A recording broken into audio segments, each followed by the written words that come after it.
అందరికీ నమస్కారం అమ్మ. డిఎస్సి అభ్యర్థులందరికీ చాలా ముఖ్యమైన అప్డేట్ అని చెప్పుకోవాలా.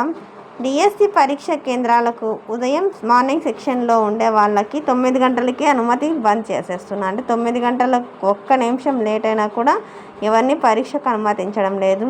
అంతేకాకుండా ఎగ్జామ్ కంటే 90 నిమిషాలు ముందుగానే పరీక్ష కేంద్రంలోకి ఎంటర్ చేస్తూ పంపిస్తున్నారు. అంతేకాకుండా హాల్ టికెట్తో పాటు ఏదైనా మీ పాస్పోర్ట్ తీసుకొని వెళ్ళండి. ఏదైనా ఒరిజినల్ ఐడి ప్రూఫ్ అంటే Aadhaar card, PAN card, voter ID, driving licence ఇట్లాంటివి ఖచ్చితంగా తీసుకొని వెళ్ళాలా. మెగా డిఎస్సి కన్వీనర్ వెంకటకృష్ణ గారు తెలిపినారు.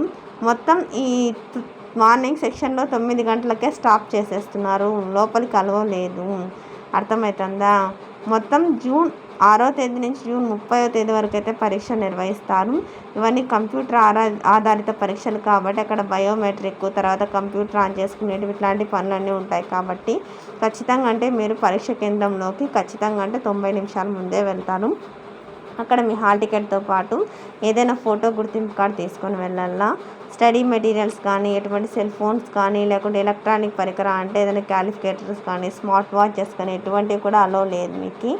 ఏపీలో, ఆంధ్రప్రదేశ్లో 137 కేంద్రాలు, తర్వాత తెలంగాణ, కర్ణాటక, తమిళనాడు, ఒడిస్సా రాష్ట్రాల్లో 17 పరీక్ష కేంద్రాలను ఏర్పాటు చేసిందని మెగా డిఎస్సి 16,347 పోస్టులు ఉపాధ్యాయ పోస్టులకు ప్రభుత్వం డిఎస్సి నిర్వహిస్తుంది. పరీక్ష రాస్తున్న వాళ్ళందరికీ నా తరఫున, మన ఈ ఛానల్ తరఫున అందరికీ, మన సబ్స్క్రైబర్స్ అందరి తరఫున ఆల్ ది బెస్ట్. ఇంకా మన ఛానల్ సబ్స్క్రైబ్ చేసుకుని వాళ్ళు దయచేసి సబ్స్క్రైబ్ చేసుకొని లైక్ చేసి షేర్ చేసి మీ ఫ్రెండ్స్కు, రిలేటివ్స్ అందరికీ మన ఛానల్ సబ్స్క్రైబ్ చేసుకోమని చెప్పండి. అందరికీ ధన్యవాదాలు. దయచేసి వీడియోని మాత్రం స్కిప్ చేయొద్దు.